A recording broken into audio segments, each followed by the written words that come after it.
Hey y'all, I'm Courtney. And I'm Sarah. And this is Botched, the podcast where we read all the books we used to steal off our grandmother's nightstands. And then we drink about it.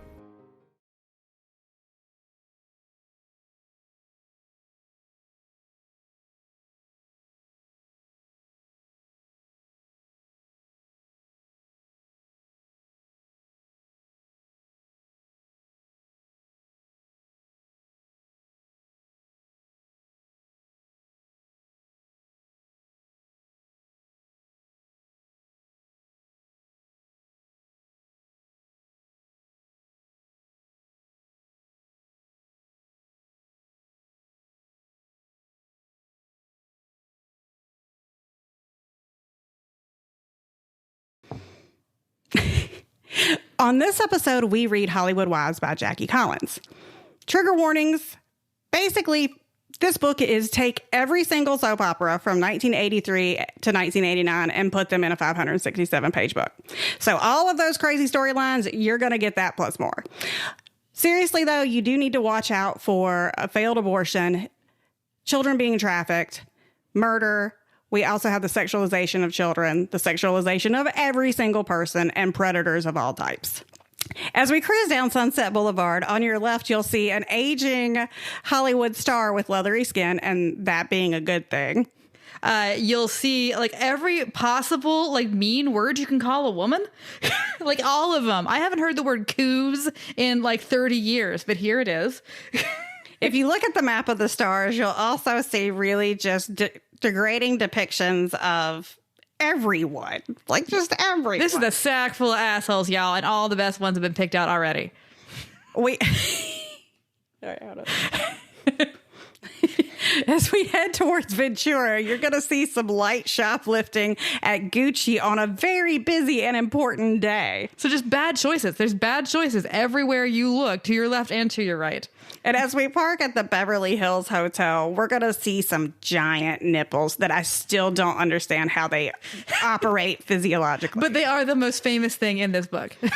And before we step into any of the fabulously appointed restaurants, we also need to be wary that they do have dick literally stuck into vagina on the menu. But don't worry, you won't be eating any food because this book is also eating disorder central. But this is a hoot. Yes, I know. I don't think that means we didn't like it. This was actually a fucking scream.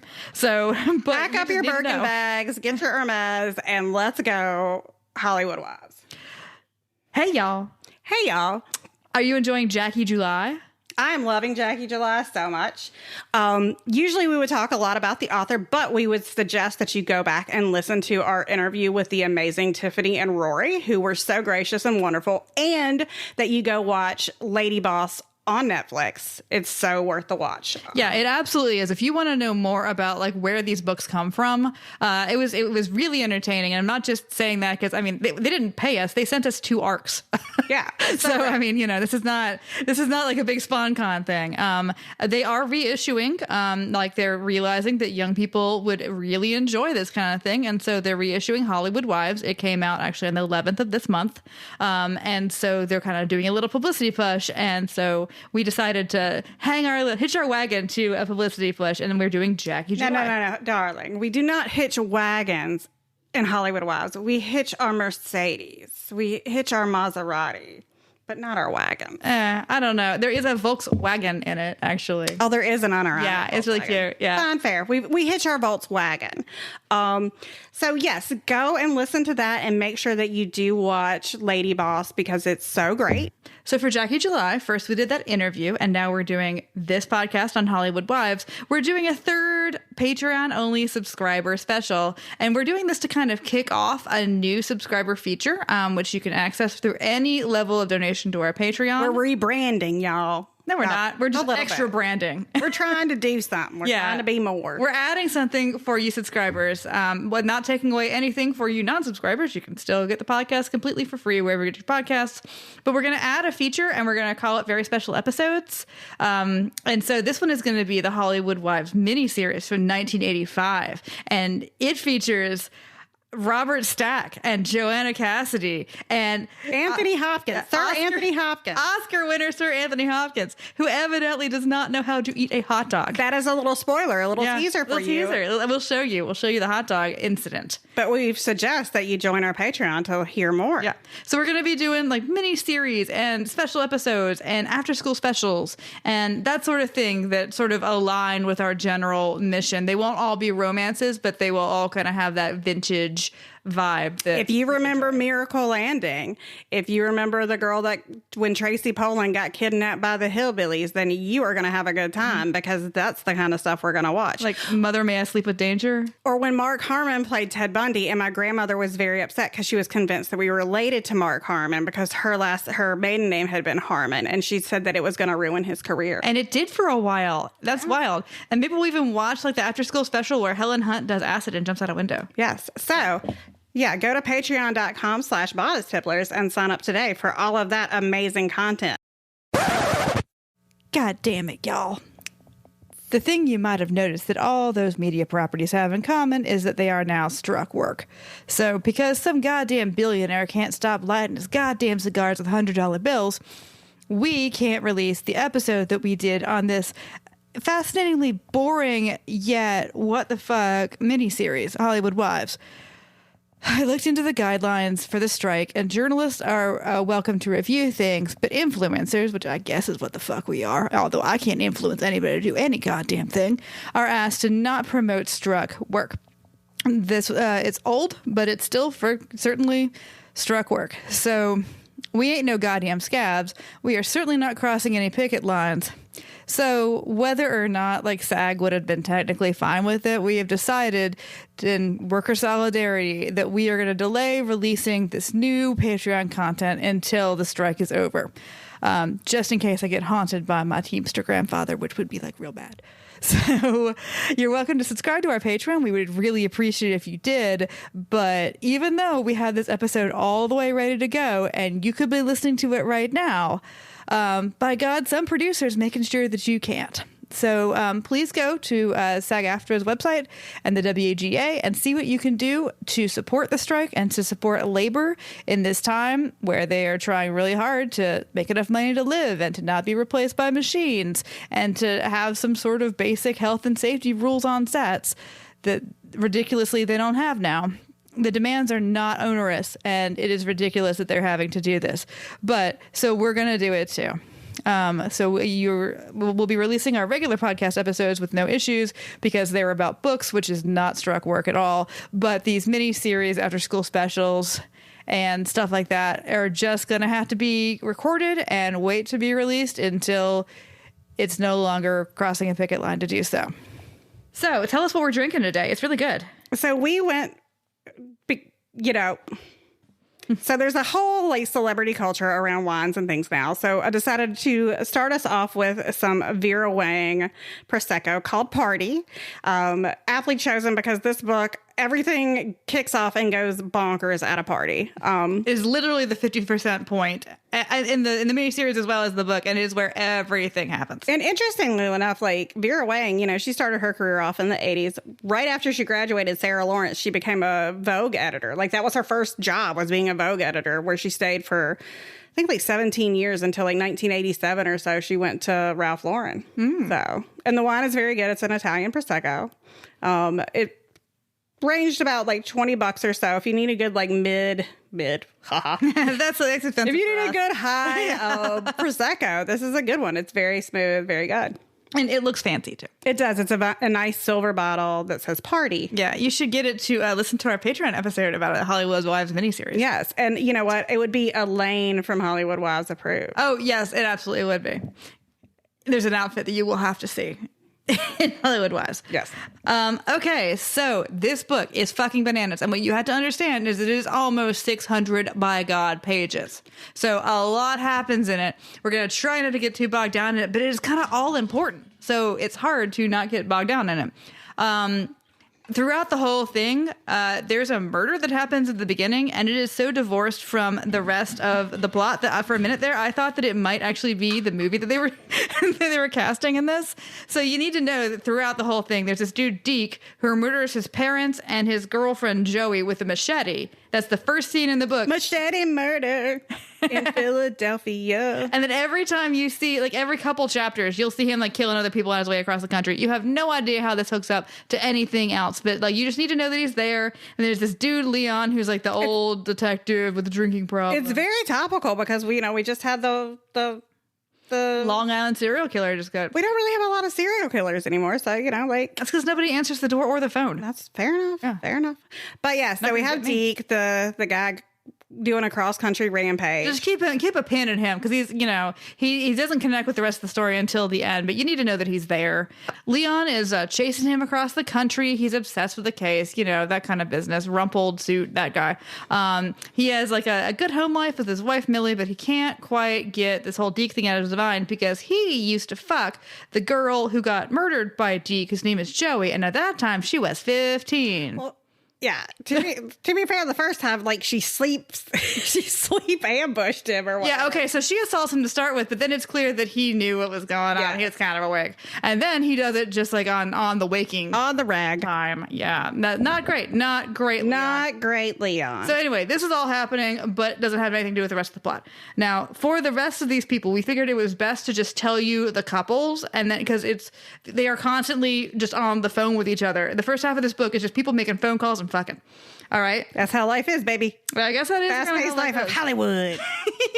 I guess somehow I don't make any phone calls because it's the worst. So what do I do all day? I guess I look at Twitter, I think, even though you're just fucking. I don't know. Yeah. Like, it seems exhausting. Yes. But yeah. Oh my God. Like, seriously, Jesus Christ. So anyway, you got Ross and Elaine, and Ross is sort of like an aging but not super old star who's having to do kind of like, sword and sandal stuff and he thinks of himself as still young and hot, and he's approaching 50. He's got that George Hamilton orange sheen to him. Yeah, he does. And of course, the thing is, so the whole appeal to this, of course, is that like Jackie Collins was like ripping away the veil so you could see what these people really do. And of course, all people did was talk about who is who. Yeah. I couldn't figure out what kind of star he was, though. Like, are we talking like a Paul Newman? Are we talking like a Charlton Heston? Or is that like George? Yeah, I think it's very cleverly done in that it's like an amalgamation Who is it? Yeah, like, so she does a really good job of putting, and one of the things that kind of shot her into blockbusterdom is that she'll put real names in these books alongside these kind of, created characters. And so I think people were all obsessed to see if they were in it or to see if they could see themselves in it. And she made things just vague enough to where every self-important, jaghole could see themselves in it. And the rumor was that some of the people were playing themselves in the miniseries, which I kind of doubt. But anyway, like it's a delightful conceit, right? I mean, like Scruples did that too. Would just be like, talking shit about Barbara Streisand. Yeah. Like in it. So yeah, you got Ross. And so you kind of get the picture of Ross. Well, Elaine is his wife, and she is like his professional wife. She's like wife number 3. And she cares about his career and spending money and stealing shit. Yes. So she spends all of her days like keeping it tight and eating a leaf of lettuce for lunch with her little friends and the whole Hollywood social scene. And that's kind of, you see most of the social scene through Elaine's perspective. So she's always doing yoga and the most fashionable kind of yoga. And where are we supposed to be? Are we supposed to be eating here or not? But she's also very concerned with like, I got to keep Ross in the spotlight. Meanwhile, she came up from like the gutter of Detroit, and her real name is Etta, and she used to be fat, and that's her secret. Edda's a good name, I thought. Yeah, Edda's a perfectly nice name. Well, that's her secret, and also she got raped. But no, the rape thing wasn't even in the book. I think it was. That was in the movie. Oh, let's just cut this part. Okay. Because we got to keep this tight. Yeah, exactly. So anyway, like Ross and Elaine are sort of like the main drivers of this, and the big thing. The big plot point is that they're about to shoot this new movie by the next people. So Montana is not a Hollywood person. She's not like other girls. She's real. Yeah, she wears like beaded. She is the super, like, if you were like looking at the book and after watching, I would say again, replugging Lady Boss, because after watching it, you really see where Jackie Collins inserts herself in these books. And she is kind of the Montana character. Even like what she wears to write was very similar to what Jackie Collins would wear to write. You know, just like jeans and a like long sleeve shirt and have her hair in a braid. But yeah, so she's like the real one. And she has married, and she's not the first wife of none of these people are anybody's first wives, of Neil, who is the British auteur director, who she saved from the bottom of a bottle. Now, Neil used to be married to Marilee, and all these people still have lunch with each other. He gives very big Ridley Scott vibes. Okay, all right. I'll take that. But so Montana has written this amazing movie, which is called Street People. Street People. And it's going to be a serious film. It's not a movie. It's a film. And so everybody wants a role in it, which is kind of the plot driver here. So Elaine is trying to get Ross the, grizzled agent. cop part. Yeah. Yeah.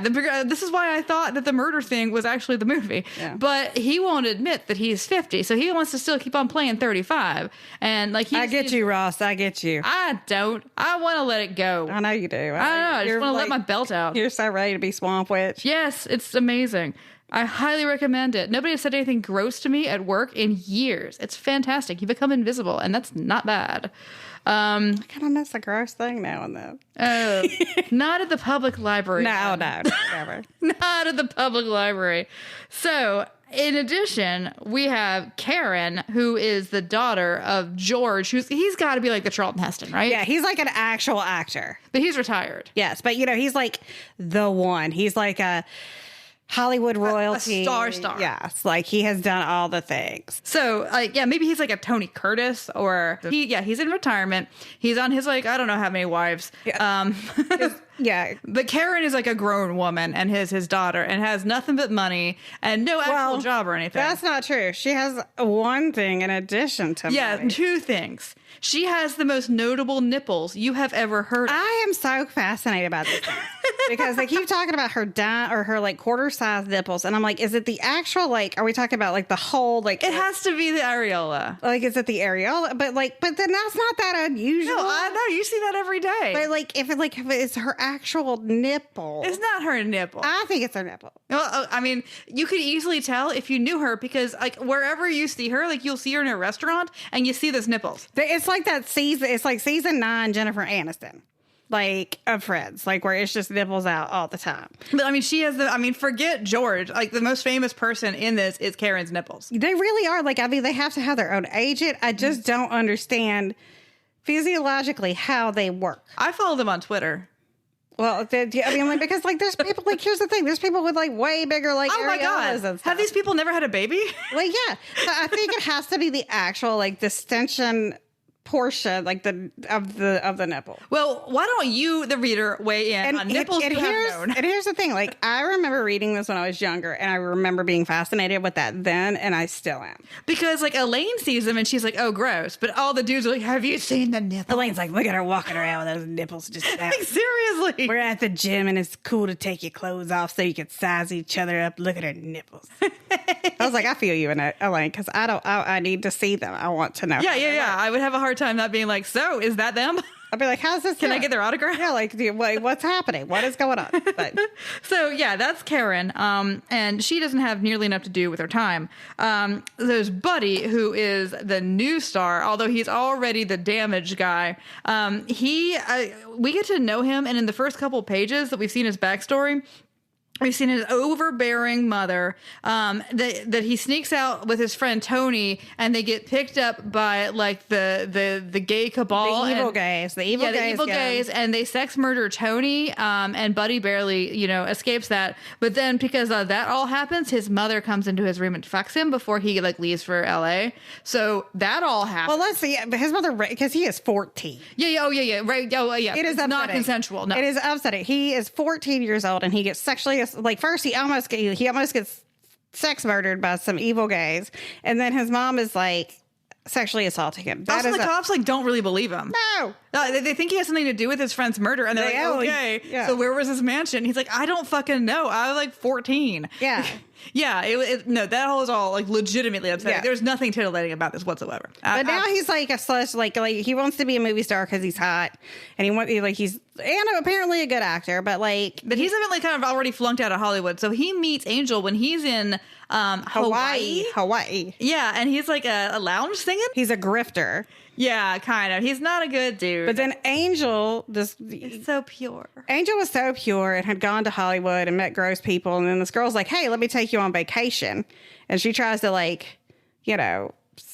assault her because Angel's like, oh, thank you for taking me on vacation. And she's like, ha ha ha, and jumps on her. And she runs out of the place. And she meets Buddy and they have a whirlwind romance and get married. But Buddy is lying to her the whole time about he's like, oh, I took a break from Hollywood, all this stuff. Buddy is not, he's gotten cast in a couple things, but he's always ended up on the cutting room floor. Meanwhile, Angel also has a not great backstory. She essentially aged out of foster care. Yeah. Yeah. So all these people have these very precarious backstories. And they do have, it's very true to what Hollywood is. Yeah. In other words, you can either be Karen, where your dad is super rich and it's really easy to do Hollywood stuff, or you can be Buddy, where you had to escape your rapist mom and it's really fucking hard, and it's a lot easier if you are not that dude. So Buddy eventually gets done with his lounge singing job, and he's like, we're gonna go back to LA, and he tells Angel that he's got this place, and it's his friend Randy, who is also a grifter, and Randy is currently shacked up with a woman named Marilee, who is the ex-wife of Neil, and she is also the best friend of Elaine and Karen. So when we said it's incestuous, we didn't just mean the mom stuff. Yes. Yeah. And Buddy and Randy used to... they were sex workers. Yes, they were, and Randy still kind of is. And they didn't have a union, but they were sex workers. No, Buddy doesn't want to do it anymore, but he also doesn't want his new wife, who is so pure, to know any of that stuff. Which, I get it. She was doing at the point was cleaning the apartment and going to the grocery store. And she's so beautiful that men can't help but throw themselves at. Yeah, in an upsetting, gross way too. Yeah. She's always like, "Will you please stop it? Why are you following me? Jesus Christ, this is awful." I'm just so blonde and beautiful. Yes. So, it actually does. Her beauty is very much not good for her. It makes things terrible for her. But so Buddy's trying to get it, and there is a role in this film that would be perfect for him if only he could hook up with the right people for it. And he is trying to get it. He is trying to get agents. He is out there beating the fucking pavement constantly. It's just that he also ends up falling into a lot of, because he's got to make money. They have $42. So he goes to his old pimp, and his old pimp is out of the business. And, his escort consultant was a man named Glad Rags. Mm-hmm. Oh, God, I completely forgot. This is one of those books where things happen and you completely forget about them. Because they're so wild, and there's so many other wild. But we have more characters to go through. Yeah, no, we'll go back to the aging lesbian threesome. Don't worry. Yeah, we're going to get to that. So, Sadie LaSalle is the best agent in Hollywood, but she's the best agent in Hollywood because she made her bones riding Ross's bone. By the way, his a very notable bone. It's the biggest bone. It comes up a lot. She came out of nowhere because she's like, I'm going to make you a star. She made him a star by the use of these big billboards. When you see a confusing billboard and it's I guess one day I'll figure out what that's about. If you live in South Carolina, all they say is are you forgiven? Or there's one now that says gonorrhea alert. That's my favorite thing in the world because it's me and my husband always yell, lock the doors. That's my favorite billboard ever because it's like an iceberg and it's gonorrhea's on the rise. It's coming to get you. I was like, what is it? The Titanic? What has happened? Obviously. It's important. Gonorrhea is a very serious thing. Wrap it up, bitches. But also, that billboard is too much. If you see something, say something. Okay, the gonorrhea is coming to get you. So that's what we have here. But in LA, evidently, they have, it sounds like it's essentially that Cosmo spread of Burt Reynolds. Burt Reynolds with the puppies. And it's who is Ross Conti? And everybody wanted to know, who the fuck is Ross Conti? I guess that would only work once, right? But anyway. I love that you remember the puppies from that, and I just remember, you can't see his dick. I remember you, yes, girl. Don't you talk to me about the Burt Reynolds. Puppies were also not the only furry things in that, man. That man's like a sweater from the Darwin collection on. You know what? I will not stand for this Burt Reynolds slander. Oh, no, that's when men used to have legs. I'm going to do a storm out. Burt Reynolds.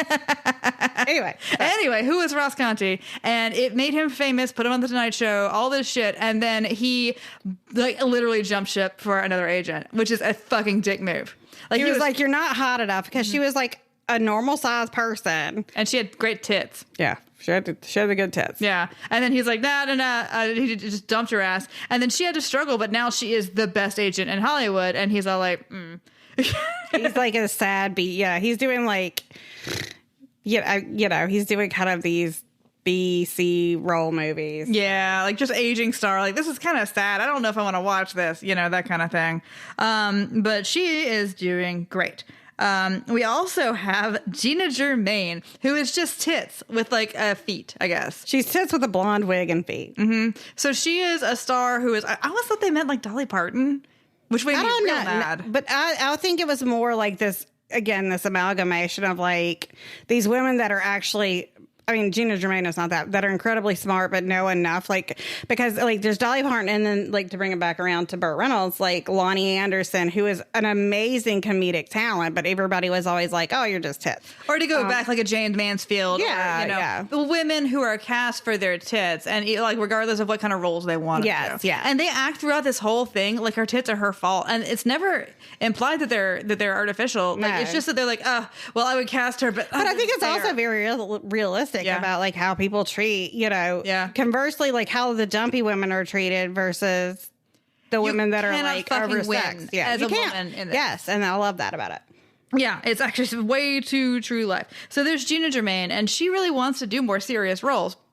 But nobody will, like, Goldie Hawn, like, nobody will cast her in more serious roles and let her show any kind of acting chops. She's also a really shitty fucking person, just like the She is incredibly terrible. But I love how terrible she is, because she's open about it. She's awful, and it is kind of great. So that's all, and I realized that we've been talking for ages. You had to know who all these people are to make any of this make sense. Okay, but the modal force of this is that they're casting this movie street people. And so Ross wants that role, although he won't admit that he wants that role. You can't get the script, so you got to like use your whatever. So Neil is directing it. Montana has written it, and but nobody believes that Montana has written it. Oh yeah. It's really enraging. It's a really hush hush, like top secret script. And so Elaine uses her contacts and her resources through all of her friends who are Karen and Marilee, and this, to get a copy of the script to give to Ross, because all Elaine wants is Ross's approval. Yeah.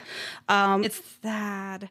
It's really sad. Yeah. And so she gets a copy of the script, and she comes up with this idea that we're going to have a party, because the other like main contender for it is George Lancaster. Like, the script is so good, it's going to bring him out of retirement. And the producer, Oliver, says, and now, this is the thing all the time. Like, okay, we get one big star. You can cast the two little people the unknowns, the people you really want to cast. We have to have at least one big star, or maybe we can have two medium stars, and so it matters the size of the star you can get.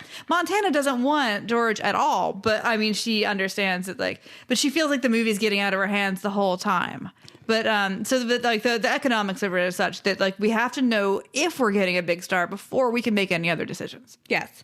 So Elaine comes up with this idea that she's going to throw a party, and that everybody will be there, and what she wants to happen at this party is for Neil and Ross to be able to talk, but also for Sadie LaSalle to show up. She does not know Sadie and Ross's backstory. No. That she will show up and say that she is going to now represent Ross, and that he will be able to get the role. So everything centers around this party. So the first 200 pages of this book are about the build up to this party. And phone calls and fucking. All right, okay, so before the party, you had to know who's doing all the phone calls and fucking. So Ross is fucking Karen. Yes. Ross has always been, Ross is a fucking He's a Lothario. He's a Lothario. Yard dog. Those big nips, man.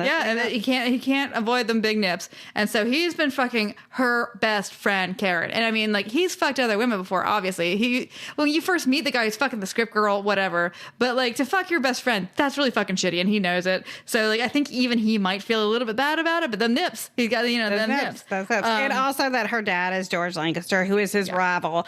And that also Karen is doing this to get back at her dad, because her dad is gross for and I think she kind of wants to fuck her dad. A little bit. Yeah, more than a little bit. I think more than a little bit. So that's what's going on with Ross. Elaine has not had an affair, but she does start one up at some point, but it's not like emotionally prior to that, the only affair Elaine had was having an orgasm in yoga. And that was that was weird. I've done yoga. I didn't like it. I was like, my girl just like her tights fit. Just Is it not down dog? Because I mean, like down dog sucks. She just like, I guess her little like what leotard fit in there just right, and she just like in the middle of yoga class was like, but anyway, she is high strung because the man has not touched her in like months. Yeah, she is incredibly. She feels like she's being well kept for Ross, but like he obviously is not into that because, and it doesn't help that every time she walks in, like that he walks in, she says like, you really need to go work out.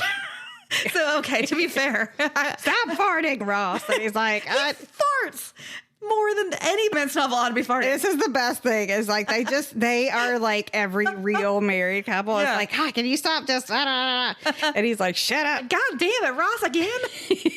He's like, These people live in a $10 million house that Clark Gable used to live in. I want an ice cream. But he is just like fumigated the whole fucking place. Yeah, with his farts. With his rich tan farts. The subtle broom. Yeah. So Montana has hauled Neil out of a fucking bottle, and she thinks the way they've got is true love. Well, she was super faithful to Neil. Oh yeah. But Neil started out like, I think maybe he thought I'm going to be this new person that I thought they were like the couple, and I thought they were. But then he sucks ass. Then Gina Germain's tits got a hold of him. Yeah, and I mean like with not just her tits. We'll get to that. Yeah. So he started fucking Gina Germain. Well, the thing is, Gina Germain ain't no dummy. She's a bitch, but she's not a dummy. Okay. So Gina has been collecting blackmail material. She has it all on tape. Yeah. So she's like, I want to be Nikki in this movie. And he's like, are you kidding? What are your tits?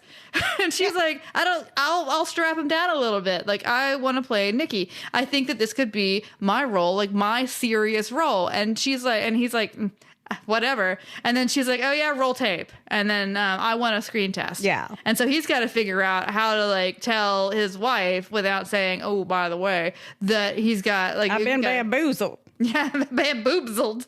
Led astray by the tits of the promise. Yes. So yeah, it's not great. Sorry, Malcolm X for doing that. That feels vaguely inappropriate. Mary Lee is fucking Randy, who is the, do we say gigolo still?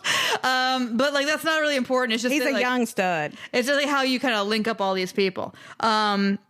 George doesn't seem to be fucking anybody. I guess he's too old for it. But so Buddy is not fucking anybody because he's trying to be a good man for Angel. But temptation in the form of not women but money keeps on happening. Well, women and like money and just like vaginas and drugs. It just like it wants to stick to him like a magnet. Like I was like, Jesus, like if somebody was said, Courtney, you have 12 hours to find drugs. I wouldn't be. I'd be like, I can't do. Well, I would call you, and you'd be like, "What?" And I'd be like, "Well, I don't know who else to call." I mean, like, yeah, like I'd be like, "How do I get? Hello, where are the drugs, please?" But like, drugs, please.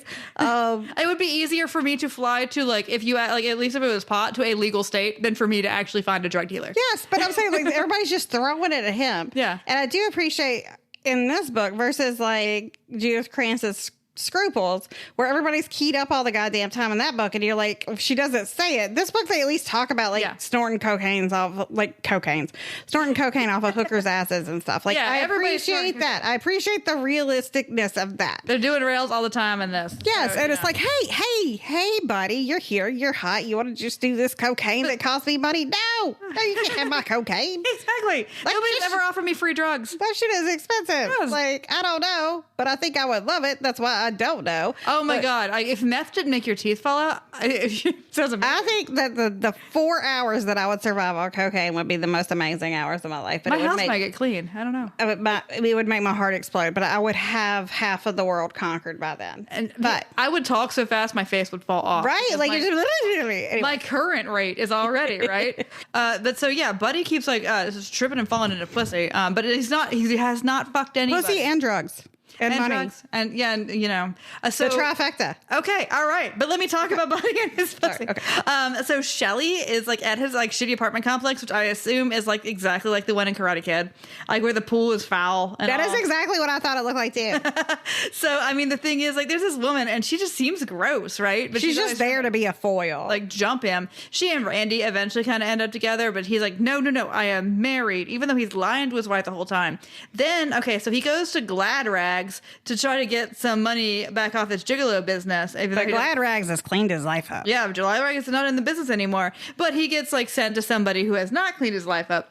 Glad Rags' his boyfriend. Yeah, Glad Rags' boyfriend, who gives him a job, which he swears to God is on the up and up, that he just has to escort, like literally escort, like 2 restaurants, like these 2 old Texas ladies, okay? And he's like, there's no sex, okay? And by old, they're like 43 and Shut up. 44. They're portrayed very much like Blanche Devereaux, honestly. So, which is probably our age.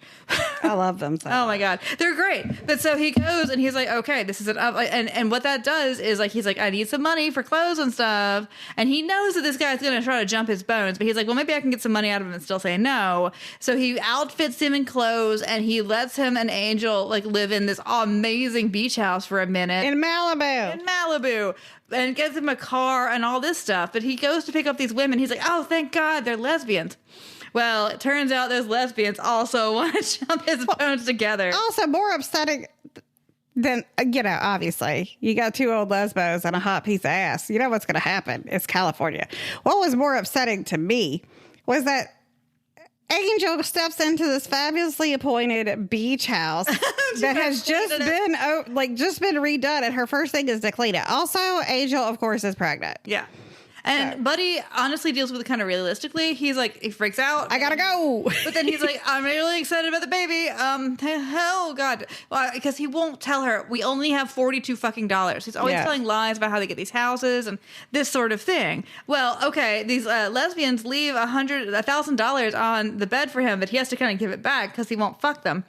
He tries, but all he can see is his mom, which, you know. I get. Yeah, PTSD, whatever. He was going to do it, but then like, it was just like, I can't do it. Can't do it. So he's like, girl, we got to go back to Randy's. And she's like, what? I just cleaned this place. So they go back to Randy's and it is a shithole, even worse. Now I gotta clean this again. Yeah, I gotta clean this again. They're doing more drugs now and all. And like Randy and Shelly are together. So she goes and spends the night on a chair at Shelly's place because she's afraid that Shelly is gonna do like her old lady and try to fuck her. And then she wakes up and starts cleaning. And she's like, what is the baby, sweetie? And he's like, I'm fucking working on it. And, you know, he's calling people. He's trying to get agents. He really is trying. Finally, he gets a fucking screen test for this role in Montana's production, except he comes home and Angel has moved out. Because obviously, this shit ain't fucking going nowhere, baby. This is the smartest thing she does in this entire... Yeah, she was always like, I will work. Oh, but before this happens, when they're at the Malibu house, she does get seen by, and it seems like this super creepy dude, but it turns out he actually is the producer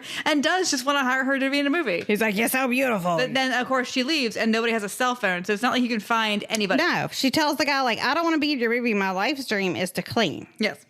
All of this book actually relies on people not having cell phones. Yes. This book would be so much shorter if people had cell phones. So that is Buddy and Angel's fucking. Angel doesn't fuck anybody but Buddy. So that's who's fucking who. And this sounds like just prurient, but this is actually the story is who's fucking who. So it's the day of the party. And so Elaine has spent just a shit ton of money, just a ridiculous all of amount their of money. money. And they're not doing well. Like, No, but she doesn't even know that. They're kind of like Anna Nicole poor. Yeah, like I don't think she knows that. I think that she just like uses the charge card and she has no idea how much money they have or don't have. I think that's a lot of Hollywood. They don't Probably, really know. you know. But so, yeah, she's got this. I mean, she's got all these people come into the house. We forgot to mention that Elaine's coping mechanism, aside from having yoga orgasms, is to do some light shoplifting. Yeah, like she does it and it gives her a thrill. And I mean, like, I guess it gives her like a sense of control over literally anything, which she needs in her life. Well, table that for a second because on the day of her enormous triumph of like the thing that is going to put Elaine Conti on the map, she leaves the house to go do the huge long list of things she has to do because it's a fucking party. But she realizes that she hasn't given her housekeeper a couple of the people who are going to come, and they're going to need like an electrical thing, whatever. The band. So she turns around to go tell her housekeeper, and she picks up the phone, which rings, and she thinks it's for her. And Ross doesn't realize that she's on the other line. Kids, it used to be that you could listen in on people's phone calls in other extensions.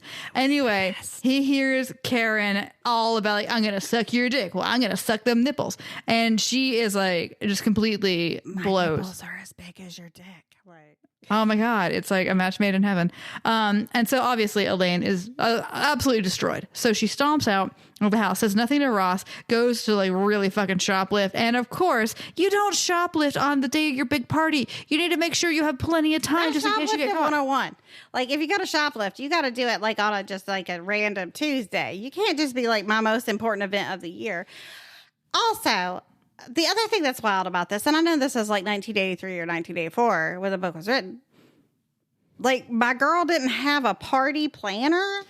Yeah, it's wild. She does it all herself. And I mean, it's a smashing success. Good for her. But like you didn't have somebody. Maybe they didn't have such a person. I don't know. You didn't have a personal assistant. Everybody else has like, in this book, I'm just saying this, like everybody has a gay that just is the personal assistant. She's Ross's gay. That's her job, is to be Ross's gay. And, you know, it's a lot on somebody who's not actually, you know, you marry somebody, you don't get hired by them.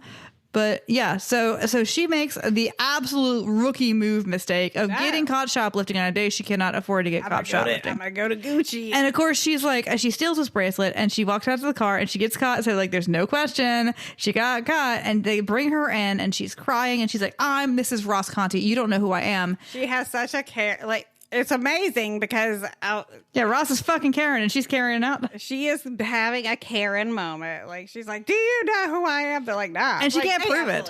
Yeah, they're like, "Well, do you don't have your driver's license?" I never carry my driver's license. Who doesn't carry their driver's license? As a notary at a public library, literally everybody doesn't carry their driver's license. It is inexplicable.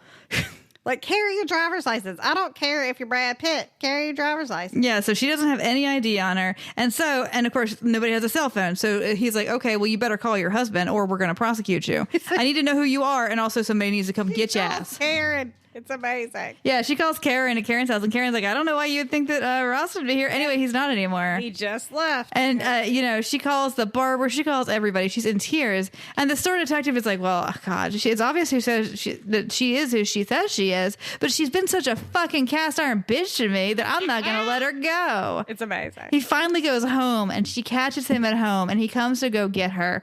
And she is just a fucking Y'all, wreck. that party started at 7, and she got home at 5:30. Oh, my God. It was so stressful. Oh my God. I was like, what about her hair? Yeah, oh my God. Like, I know. That is what I was thinking. I wasn't thinking about any of the other things.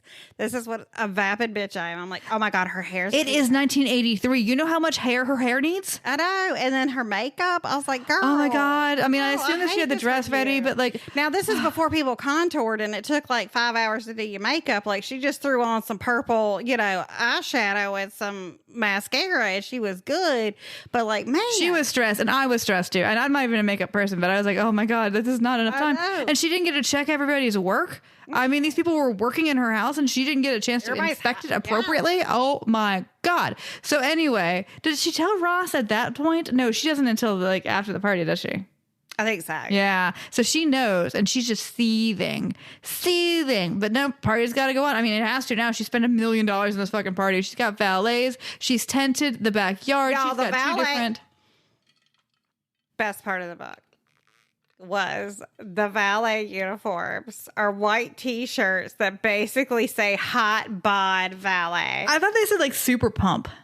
It was whatever it was, but that she hired the beefiest, hottest ass valets. That it wasn't just like kids that looked like they were responsible for driving your car, or kids that worked at Chateau Marmont, where it was like a very specified skill to get in and out of that garage, because that was a whole thing. But it was just some big burly dudes that looked like they should have been in like Honk the Movie, which is a movie, but that they had on white t-shirts and red letters that said like Honk Valet. I hollered. Yeah, that was a touch. That was a touch. They had like a fancy like string quartet, but then like a disco band for like after, like for the later part of the party, which is nice. They had like the catering. This is a to do. And what happens at this party is like, okay, remember that Elaine doesn't know that Sadie LaSalle has a history with Ross. No. And so she essentially cuts Ross dead at the thing. Buddy comes in with the lady he wants to be his agent, and like he sees Angel, who was brought there by, oh, by the way, she stormed out. She got a job at a hair salon, and one of the guests of the hair salon, like one of the customers, took her with her. So everybody's at this party. After the lady was convinced that Angel used her cosmic powers to bring her 155-year-old white dog, you know, the ones that have like that shit around their face, like because they eat all their wet dog food, that rangy dog home with the eye thing named Froey. And I thought that, I was like, that dog got eaten by a coyote. This is before the coyote jackets, you know. No, but Frodo came home. And so obviously Angel magicked it such. So there's a made up reason for everybody in this book, except for I guess Deke and the detective, to be at this party. Except, where's Neil? Where's Neil? This is supposed to be like, you know, where their opportunity to really find out if George is going to be in the movie or everything. And Montana's like, where the fuck is my husband? And where the fuck is Gina? Well, hold on. Let's do a little Susan. Let's do a little warm up. Let's just do a little aperitif to what Neil is doing.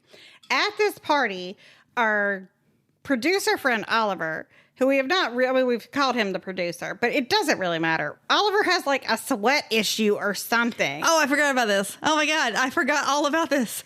So Oliver, he's got like OCD, but it's so poorly described that it's just, I don't know. Oliver takes the time at the party because he is the producer of Street People, and he desperately wants George Lancaster. He is like, well, my balls smell, because, you know, that's a party problem. At this party, it very well might be. So my dude decides in his pants, like he doesn't find talcum or anything else like Ross does on Friends with the other pants. He's in the sink area of the bathroom. And he just like takes his soapy hand and starts washing his sack. And then Pamela London comes out and is like, whoa, what are you doing? As any reasonable person would do. She thinks that he's jacking off to her in the bathroom. Like his soapy hand is down, and he's like, shut up, you big cow. And she's like, ah. And then later he finds out, and which I don't understand how he didn't realize that was George Lancaster's wife. That's literally his job to know that, right? So he does, and she doesn't know that he's the producer. So they have a moment. No, he runs out into the party with his pants around his ankles. And everybody's like, ha, and she's like hitting him with her handbag. Yes, it's amazing. Yeah, so that happens. George Lancaster shows up and he's like, that's the guy that's going to produce the movie. And she's like, oh, that's hilarious. I liked her vibe. Yeah, I did. She was going to hit a man with her purse. But then she was also like, when she found out that he wasn't just a sex pervert. Oh, shake your hand. Okay. Whatever. No, don't ever shake your hand. Well, not after I saw where it was. Good point. Never mind. I would laugh so hard about it. Oh my God, like, right? Like I would bring it up all the time. I'd get a t-shirt made. I would do so much. Remember that time you ran with your pants around your ankles down through like, hey, Elaine's party? I found you with your soapy Dawn dish soap hand in your khaki chinos. Oh, so anyway, that already happened at this party. That's the little aperitif. That's our little soup course before. Yeah, and meanwhile, so everybody's dancing with everybody. All the people that we've already talked about, except the murderer, are all grinding up on each other. Just grind. Yes. George is announcing that he is going to have this big part in this movie after Elaine has spent $1 million of Ross's dollars. Ross is like just crestfallen. And meanwhile, Montana's all like, have you seen my husband? What the fuck is my husband? Karen's one nipple is dancing with somebody. Yeah. The other nipple's dancing with her dad. It's wild. Oh, yeah. She's grinding up on her dad. He is drunk. Meanwhile, and Buddy is trying to chase Angel, who he can't find her because you just couldn't find people back in the day. If they vanish, they fucking vanish. She's working a cash job. He can't find her. But he says, I gotta go because this lady is making him go. I'll be back in 30 minutes. Big surprise. He's not because his car breaks down. Anyway, all that is happening. But what you want to know is what is Neil doing with Gina? Well, guess what? You're not going to believe it. Okay, I know that you think you know. No, you don't know. Never gonna guess what's going on. Never gonna get it. Never gonna get it. Out of Gina. So Neil went over to Gina's to finally say, okay, I got you your screen test. I need that fucking tape. And Gina's like, yeah, you want to watch it first? He's like, no, I don't want to watch it first. I want that. Oh, okay, that's kind of hot. So meanwhile, Neil's drinking, which he's not supposed to be doing anyway. Gina's like, I got a surprise for you. Yes. Here is, and she names like an incredibly offensive, like Far Eastern name for this woman. It's a Vietnamese woman name, but this woman is actually Chinese. It's amazing. Yeah. Because she's like, oh, she has been trained. She does not speak English, but she has been trained in like the exotic arts since she was 12. And they have a threesome. She's Chinese American from the Bronx, by the way. And it's just like such a good reveal because at first you're like, this is offensive. And then you're like, this is hilarious. Yeah. So they're having their threesome, and Neil, it's too much for Neil. It's just too much. He is in Gina, and he starts to have a heart attack. And then Gina has an event. He evidently has 2 heart attacks. So he has a heart attack, and then according to this, but like frankly, this seems to be like a maybe ever happen thing. Vaginismus is a real thing. Yes. But for Gina, they get stuck together like 2 fucking dogs. They do, and then. Like actually, as in it's like penis captivus or something, some kind of weird. But he's literally dying of a heart attack, and they don't know what the fuck to do. And she's like, call somebody to Cheryl, who is the Tao Ling or whatever that she called her. She's like, girl, I'm out, bye. And like the Asian woman leaves, and it's amazing because she's like, nope, I am noping out of this situation so hard. You're an idiot. While Neil is stuck inside of Gina, like some kind of finger trap. Montana goes over to the producer, Oliver. Remember him who had his pants all down and like Dawn dish soap all over? You already forgot about that. You did because you were thinking about this. Yeah. So she's like, hey, man, where's Neil? And he's like, well, maybe you should go see Gina. And she goes outside and has a cigarette by her Volkswagen. And Buddy sees a car that he sort of recognizes. It's not so fancy that he could, be near it. And they strike up a conversation. Again, they previously met during his screen test for the movie. She really likes him, da-da-da-da. So she's like, hey, you need to ride home? And he's like, well, yeah, but you're also really drunk. She's like, fuck it, get in the car. This is the 80s, baby. And he drives. Yeah. So yeah, he drives. So I mean, actually, the sanest thing that ever happens in this book. She's like, "Hey, we're going to this bitch's house," and he's like, "All right, why not?" She's like, "I want you to go climb that fence and go see if you see old dick inside big boobs." And he's like, "I just want to be in your movie, ma'am." She's like, "Do it." And so the sign says dogs. They all say that. So this poor schmuck, this Kato Kalin, goes and like climbs the fence, and he rips his pants, his only good pants, which he got paid for by like the sex worktrepreneur. It's amazing. Yeah. So, but anyway, he sees the car. He comes back. Oliver gets called. That's the producer. Remember, don't dish soap dick. That's who you call if you got a problem. You don't call the cops or the EMTs because you don't want it to be everywhere. You call your DDSD. Your Dawn dish soap dick. And so he shows up and he's like, oh, well, Christ. Oh, this is just... And he literally tries throwing a bucket of cold water on him. Yes, there's like, it's amazing. They're like trying to take Vaseline. They get the jaws of Meanwhile, this man is literally dying. Yeah. He has had a massive heart attack. Bitch is just on top. I mean, which again, traumatizing, but still. Yeah, but Jesus fucking Christ. Well, finally, I guess they take them to the hospital just stacked on top of one another on a gurney. Yeah. And they say they tried surgical intervention, and I'm like, I need to hear more about this. I need to know every step of what was taken. I need to know how this like, I would feel like if you just gave everybody muscle relaxers, like that shit would work, right? Like this didn't happen to start with. No, I didn't. Again, you have one real thing and then another fake thing, but it's amazing and it's so degrading to Neil, and I love the shit out of it. I love it. I love it. I love that this motherfucker got his dick sucked into a woman and couldn't get it out. So while this is happening, Montana doesn't know any of it. Her and Buddy go to the beach, and Buddy is talking about his old, like, simple moondoggy life where he was, like, just living on a beach, and they have, like, beach sex. Which is unfortunate. So he does actually cheat on Angel. Although, honestly, it's weirdly portrayed. It's actually not portrayed as that bad. I mean, okay. Yeah. So he thinks that Angel she has dumped his ass.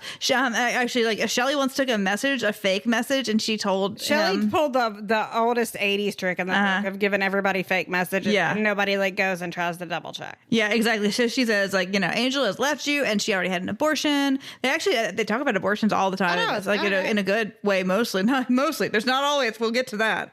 But yeah. So, like, he's like, well, I guess Angel really is done with me. So it's not portrayed. I mean, honestly, I don't hate him for that part. I hate him for the lying. I don't hate him for this bit. But they wake up in the morning, and he's like, oh God, I gotta get she has arranged him a meeting with Sadie LaSalle. I gotta get a shower, all this. Well, they turn on the TV, and on the TV, the top news story, because of course it's the top news story, is that famous director Neil has had a heart attack.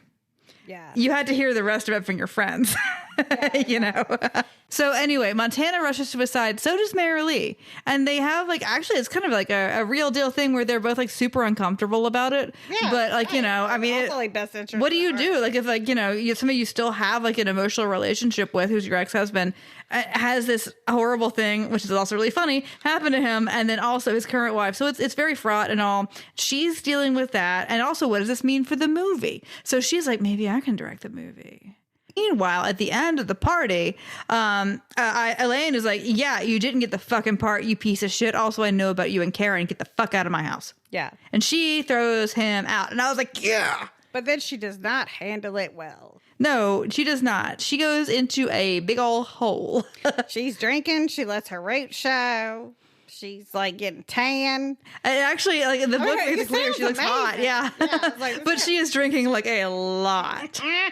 And I mean, like, her friends are not really there for her. I mean, of course, Mary Lee, she's busy. Karen is obviously not her friend anymore. So she feels very isolated. And meanwhile, okay, there's this sleazy photographer who has taken pictures of Ross and Karen. Not that it really matters anymore because Elaine found out. So tabloid guy shows up to Elaine. He's like, hey, I got these pictures. And she's like, fuck off. And slams the door in his face. And, like, basically the only people who come and see her are her maid who wants to get paid. And then the guy that she was having an affair with, the yoga instructor, who's like, here's some peaches. You should eat some more fruit. And she's like, he's not wrong. I mean, have a vegetable. Yeah, but she's also like, fuck off. And again, she's just drinking. She's living my best life. I know. It sounds amazing. She's out by the pool. It's out great. by the pool, just drinking all day. Goddamn. Oh, damn. Like, how do I get that? How, what I will take leather skin. But so, like, Ross is not living his best life. He doesn't know what to do. He tries to go to Karen. That's not working out great for him. He actually gets busted by a security guard, and Karen's where, I don't know. It's the whole Karen weird is scene. insane. Yeah. Karen is a mentally unwell person who needs years of therapy. Yes. So what he does is what everyone would do is they get the beacon of Gina Germain's boobs call to him. Yeah. And he's like, well, I'm gonna hook up with this bitch for a while. And he's like a little cat man for a little while. And he hates it. She's always like, you're so old. Like, she has no qualms telling him, like, sit down. Just do the crossword puzzle. And there's, like, no space for him in her house because it's her fucking house. She is the only one through this. She only fucks. She does not keep one. No. And she's smart for that, man. Because all these men are fucking garbage. These men are trash pants men. Yeah. You do not want to have one on a permanent basis. You want to rent them.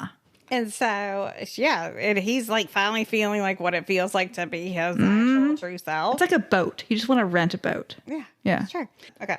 So all of this is going on, the post-party day, all this. And then all of a sudden, I think Sarah and I might have diverging opinions, but we are at page 500. There are 60 pages left.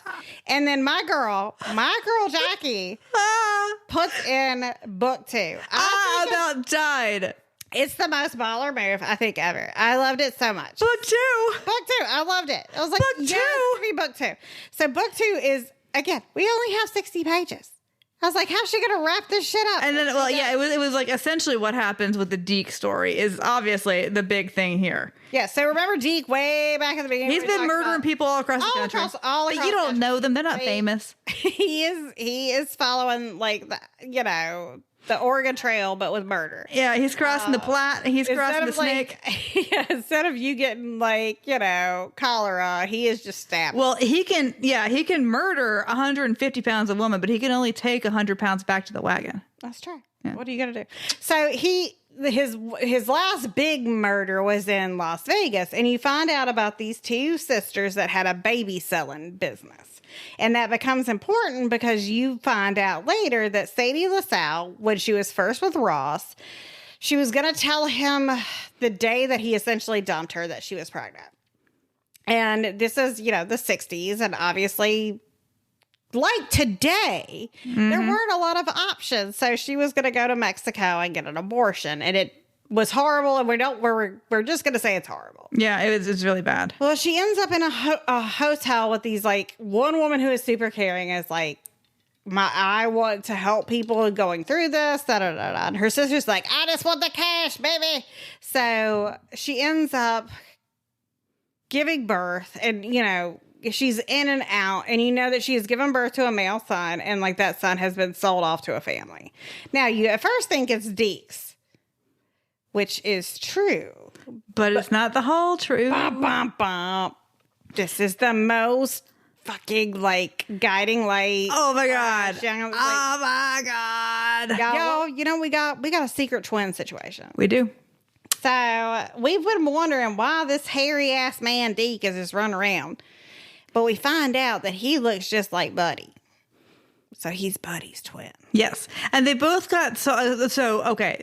It's not suggesting. My first thought is wow, because both of the moms are terrible. Oh. Is this what they think about adoptive mothers? Oh, no. These are moms who could not get babies through adoption. No, they had to buy them because they couldn't clear mental health. Exactly. So these are people who would not have been allowed to adopt a baby. I like that she puts that in there. Yeah, it does.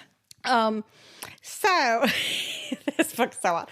Again, Leon, remember Leon, he's our grizzled cop. He had told his wife, we're going on vacation in LA. And all he's doing is trying to solve this case. So she's like, peace out. Yeah, she leaves by the end of that. And good for her. Because, you don't tell me we're going on vacation and then you leave me at Disney World to go solve murders. Absolutely. Fuck you. So, Deke finds out from the sisters, the one living sister, who his mom is. And so he is driving for And you don't know until he actually gets there. No, so it's very... honestly, I thought it was going to be Elaine. Yes, it was very well done. I loved how this was done. So he drives up and he shows up. Remember, Sadie LaSalle is now representing Buddy. And, she is basically, to get revenge on Ross, is doing the Who is Buddy Hudson campaign just to spite Ross. Yeah, she even did this whole thing where she had him come to her house in Palm Springs. He thinks to fuck her. She fucked him and then showed him the billboard. It was actually kind of great. It was amazing. So much spite. So Deke shows up to Sadie's, and she's supposed to go to Palm Springs because she has a house there. And he's like, hello, mother. And she's like, what is happening? Obviously. And he gets her tied up and all this stuff. And we have all these, everybody is converging.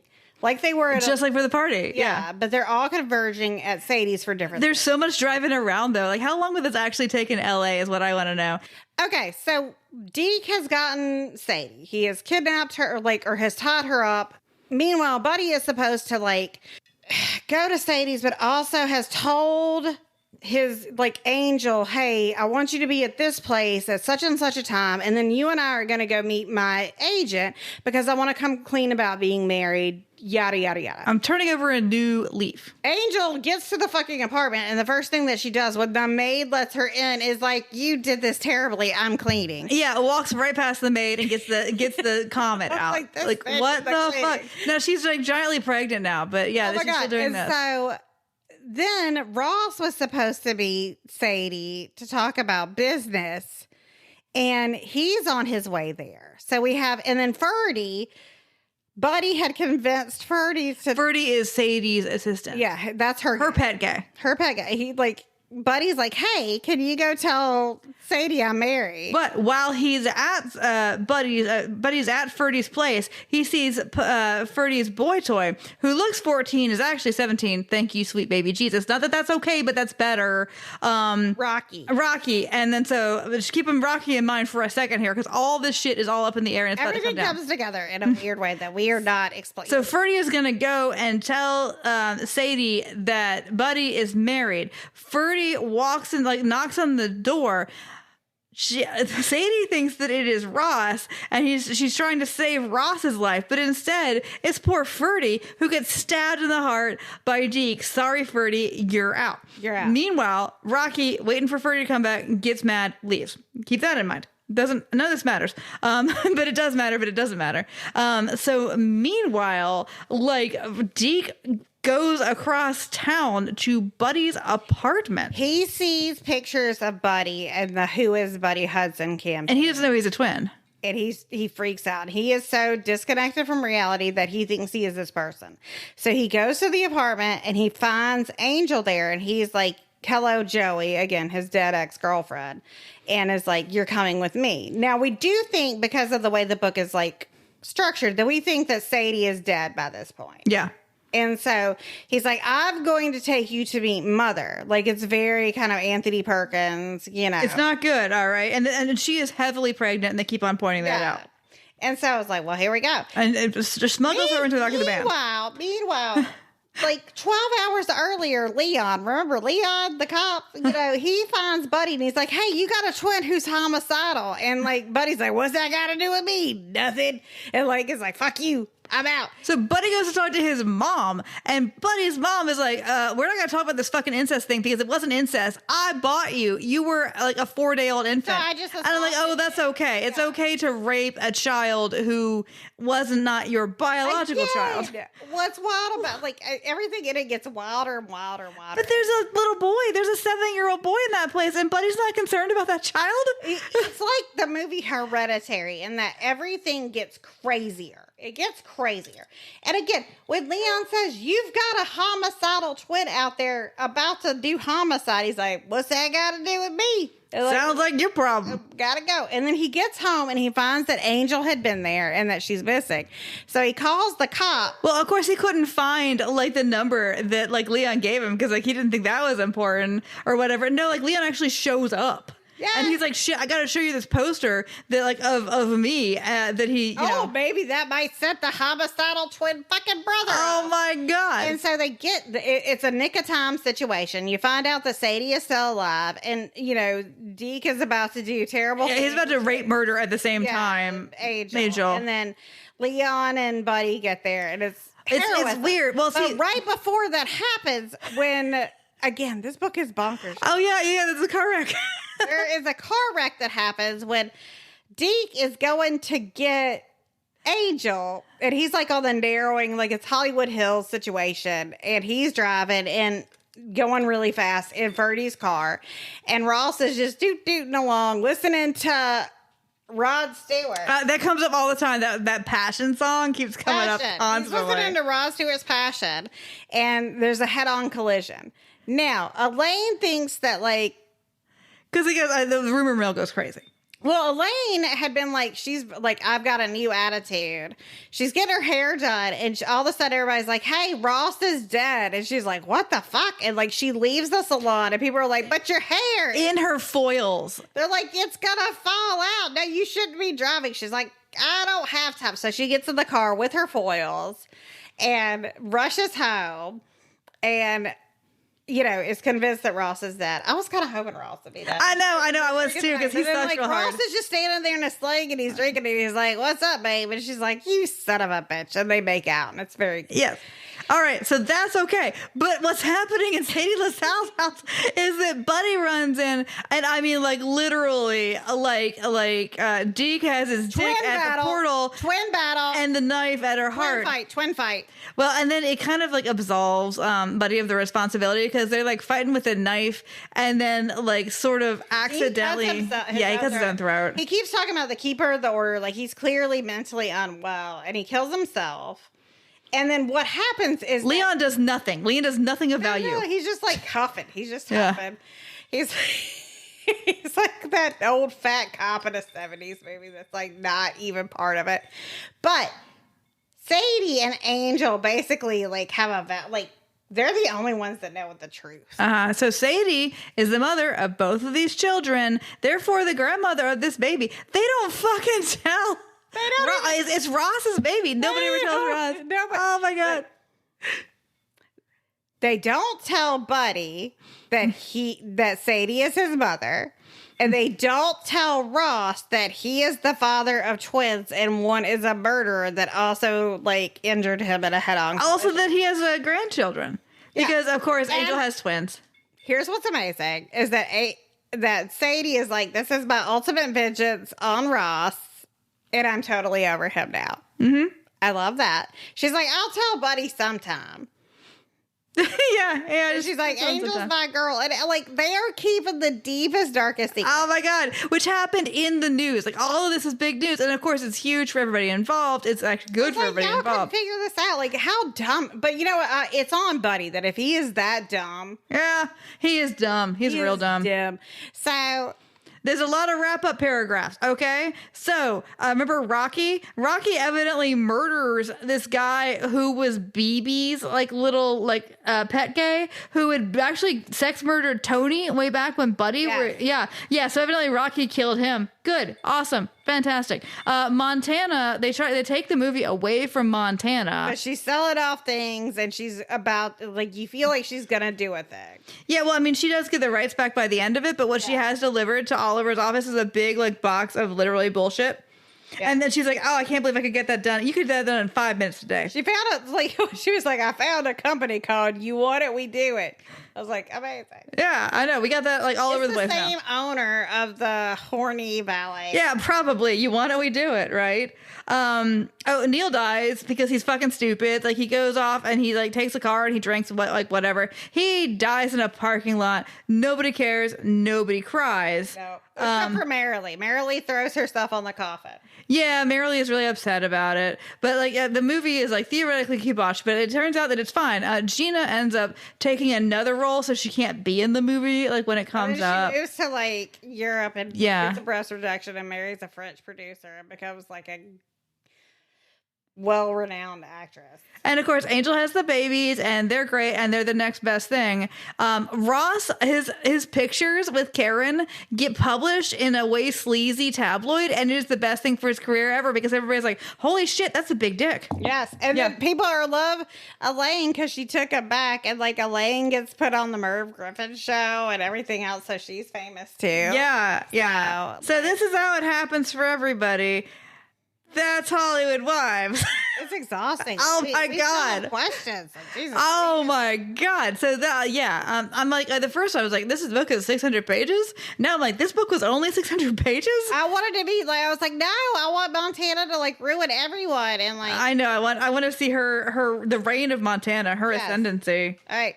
So, big dick energy or big dick energy? Well, both. We have literal big dicks and we have like figurative big dicks. All these men are trash.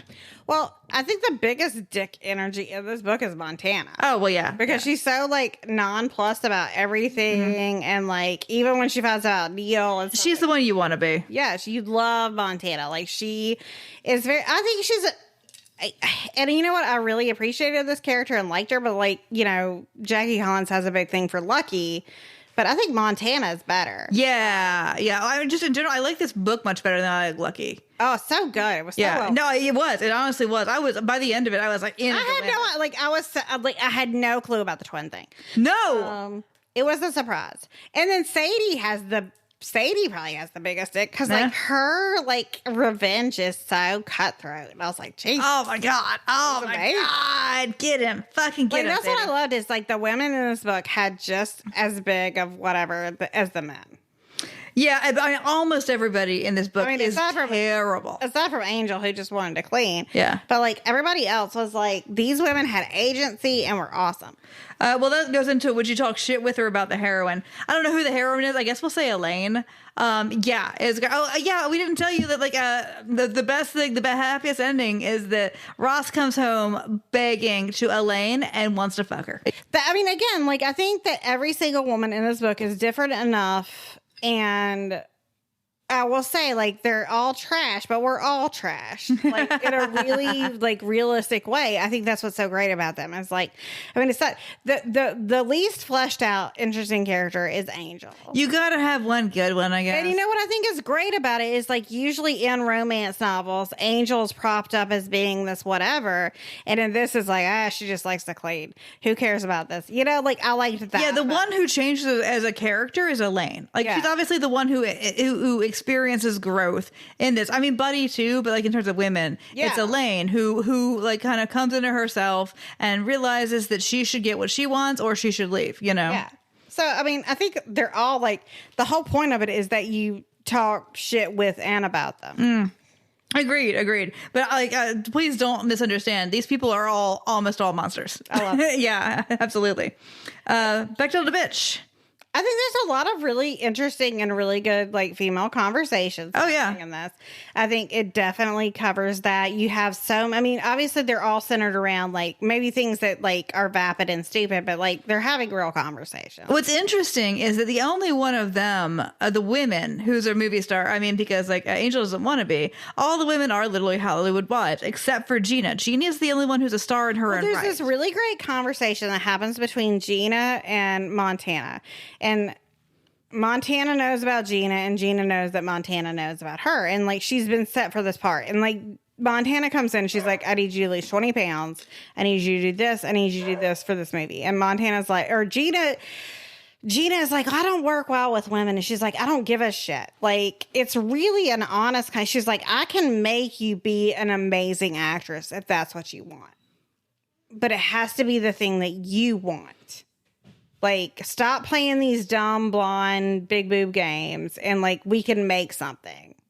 And I thought that was really, like, a great moment and a great scene. No, it was great. It was because it was two women, like, being for real with each other. And, like, wish it hadn't had the weight loss talk, but, you know, yeah. But, I mean, I understand, like, I mean, I guess, like, it's really about, like, because this character is supposed to be this wayfish type person, and, like, that weight loss didn't upset me because it was really more about... It was about, in general, I also need you to strap down your boobs. I need you to wear a lot less makeup. I need you to dye your hair to natural. This, like, you wanted to do this character, but you were such an overblown, out of proportion person. And she's like, we can, you know, it was really about, if you want to do this, then what you have to do is kind of what men do for, you know. It was like an image adjustment, yeah. Yeah. So it wasn't any grosser than you would do with a man. What's interesting in this, especially, okay, so we read Scruples, which is also about Hollywood people. There is way less weight talk in this. Yeah. Way less. I mean, I think it's really good, like, because what it is tongue in cheek.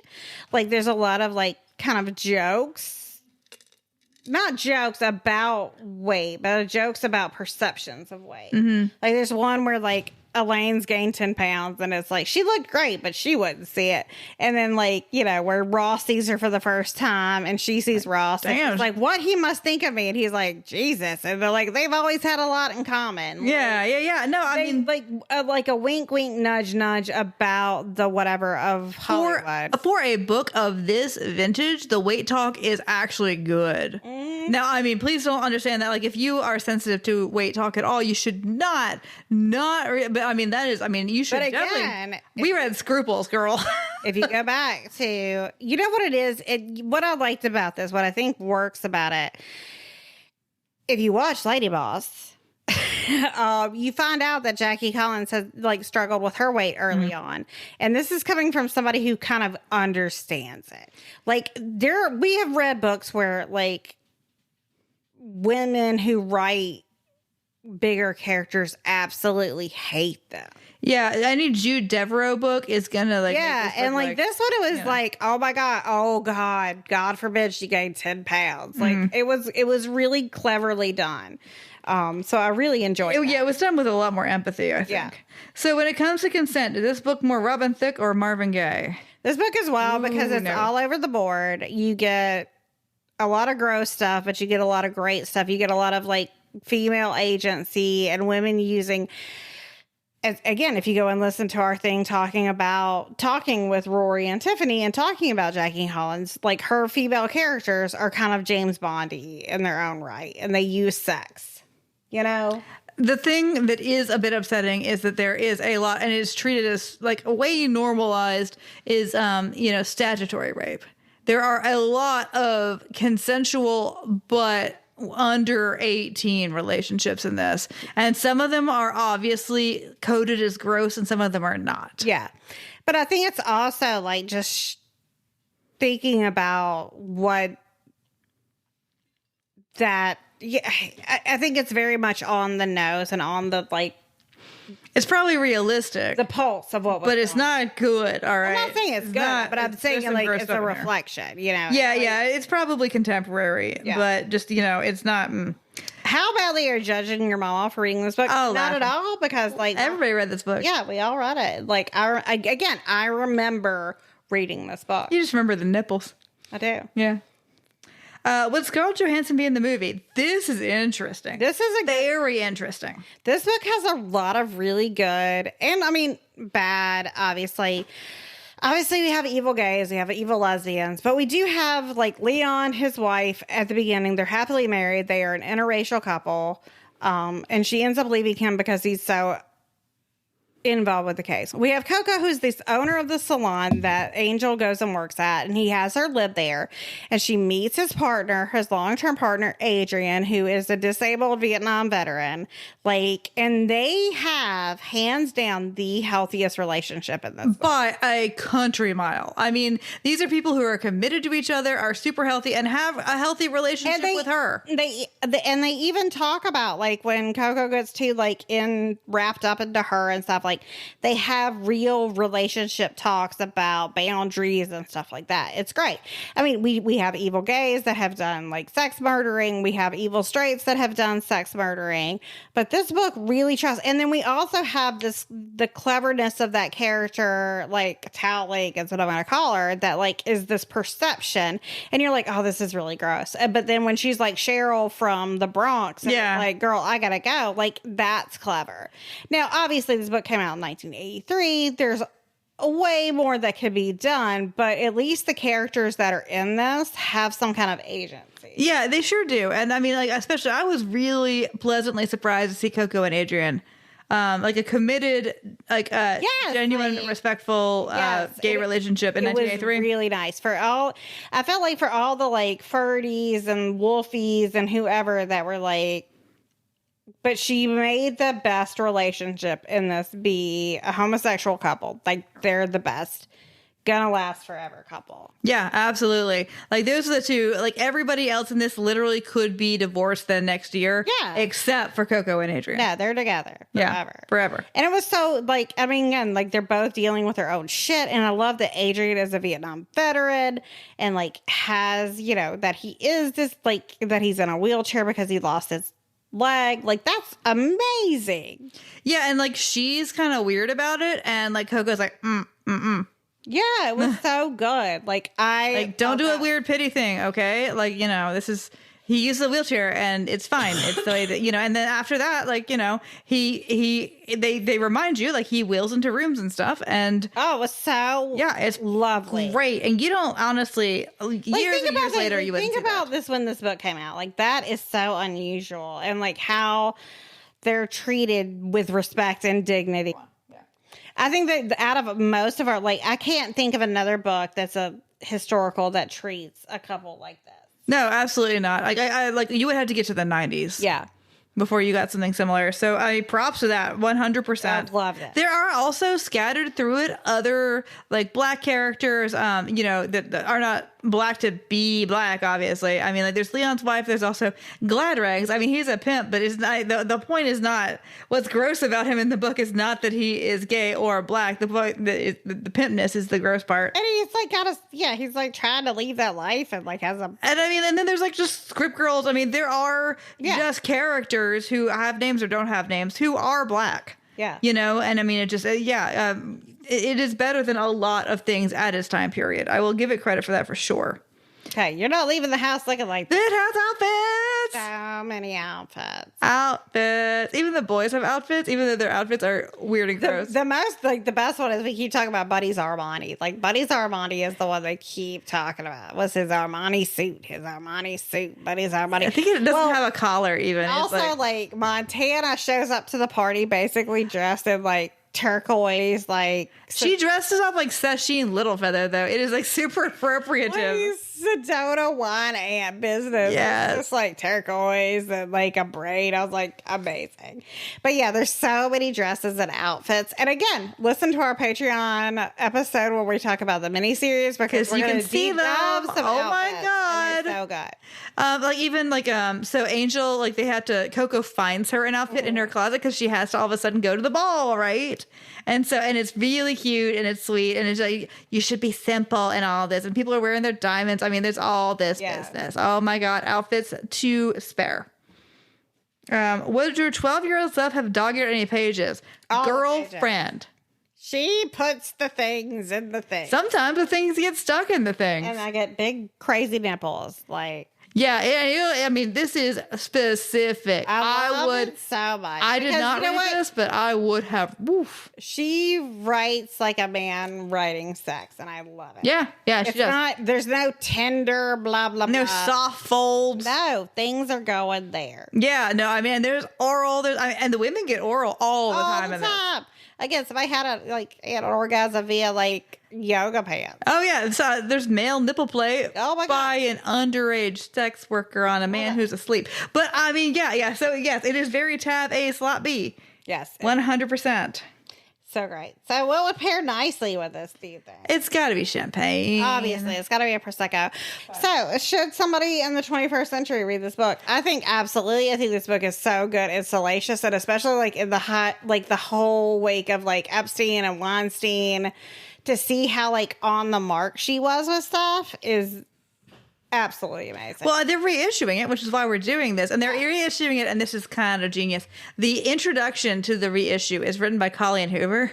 Yes. Yeah, perfect. Like the thing that's scaring your mom now with the thing that was scaring your mom then, you know? Exactly. Yeah, no, absolutely. Now, I mean, obviously, you should be careful about reading a book like this if there are things that are really going to fucking bother you. If you have good reason for, you need to be aware that some of this stuff is in books like these. If this is the first book that you have read that is like this, maybe start off with something like a training wheel kind of thing, because this is like my jam. I love this so much. Yeah, I honestly, the first half of it, I thought it's just fucking phone calls and fucking. And see, to me, I love that because it was like a little fooled you, made you look like, oh, you just think it's a girly book about phone calls and fucking, and then bam, I'm gonna like hit you with it all. Once you get to the party, it is like a roller coaster downhill. It is fantastic after that. It was really a page turner. Like I said, I liked it much better than I liked Lucky. Lucky was okay, but this was good. I thought this was as good as any. Like, this might be my favorite podcast book we've done.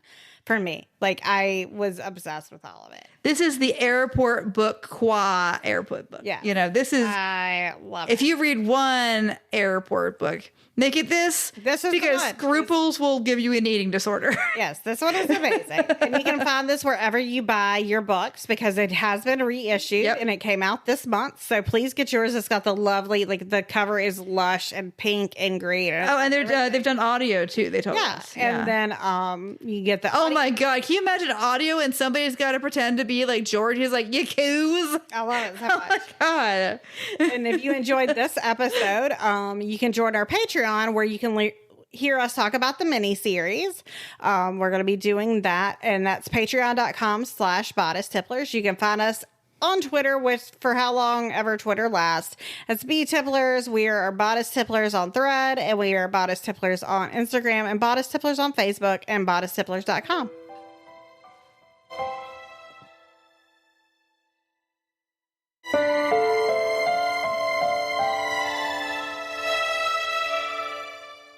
Bodice Tipplers is part of the Frolic Network. Find more podcasts you'll love at frolic.media/podcasts.